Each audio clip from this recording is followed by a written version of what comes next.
Oh my goodness, all your love. And my producer, Nicholas, he's always pulling out the creativity, right? Trick me.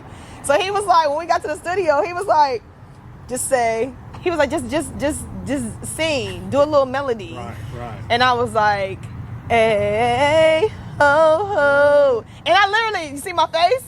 I was like, hey, oh, ho, ho. And I was like, what are we doing? What are we doing? And he was like, just keep singing. I'm like, hey. And then I was like, okay.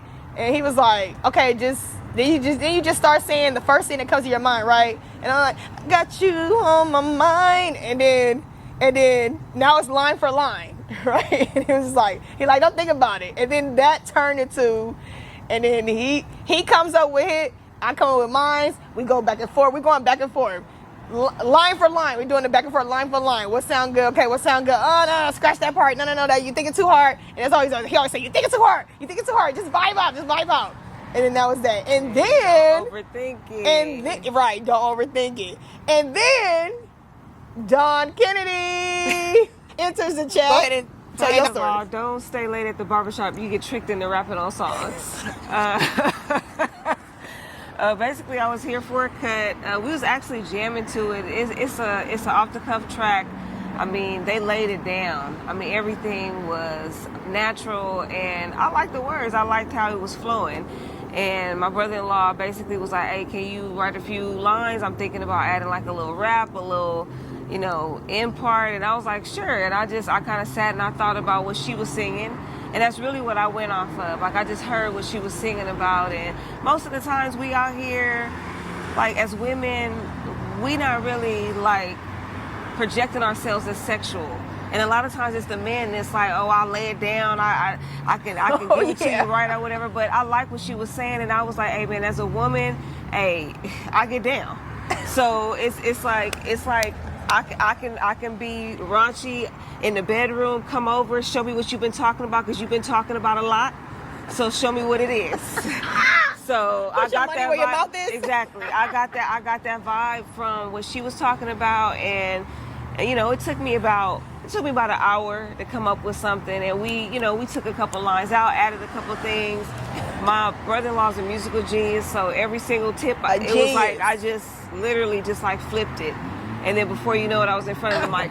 But it was a fun song. I enjoyed it, and like I said, man, it's like women really, we aren't too like out there with it, and a lot of men be trying to claim what they can do or whatever. But hey, man, I can have some fun. You gonna come over and do this or what? So let's stop talking about it and let's be about it. Do y'all want to see a video?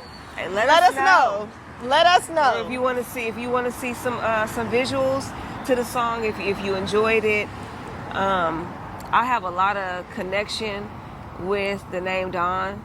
I have a business named The Sweet Dawn, and a lot of my inspiration comes from Lauryn Hill, Lil' Kim, a lot of the rappers that were in a different era. But I noticed, like, if you listen to old songs, a lot of these women, they mention the dawn, be it in the morning, be it the sweet dawn, be it you be having a realization about who you are or who you with. So I just felt inspired to kind of carry on that name in my persona. And of course, the Kennedy shit, you can't, I mean, that's a big name, like, all around. So that's where Don Kennedy came from. So wait, I didn't even know that all this is going, see, Nicholas, he moved a little sneaky in a great way though. So I didn't even know all this is going on behind the scenes. He never said that Don Kennedy she wrote a verse, hopped the track. He didn't even say she recorded anything. He didn't say nothing. Yeah. Next thing you know, I'm like, what are we working on? And then he just plays the song, right? And I said, I know you lying. I said, you was like, I said, oh yes. And then from there, oh my God, I was so excited. Then he told me who it was, I said, yes, I've been waiting for her. It shows like when you get to know somebody and you really connect on that level, not only spiritually and mentally, but when you can connect physically and as a woman or whatever, really be yourself with that man and not have to hold back, that's what's up. Clock it, okay? That's the T. Because at the end of the day, it ain't about being with all these people. It ain't about like making women feel bad. At the end of the day, you have every right to enjoy it. You have every right to be who you are openly. and baby, make that call. Like sometimes you got to make the first move. Sometimes you got to show him what you about, so he can kind of get brought out a little bit. Because a lot of these young men, y'all don't know what's up. And they be So waiting too. I think, I'm sorry, I didn't mean to cut you off, No. but little do they know, like, they be waiting, us women, they be waiting on us to make that call and make that. Yeah, and it kind of opens them up a little bit more as far as the expression. Yeah. But it's like, hey, you know, sometimes you can teach a man a little something.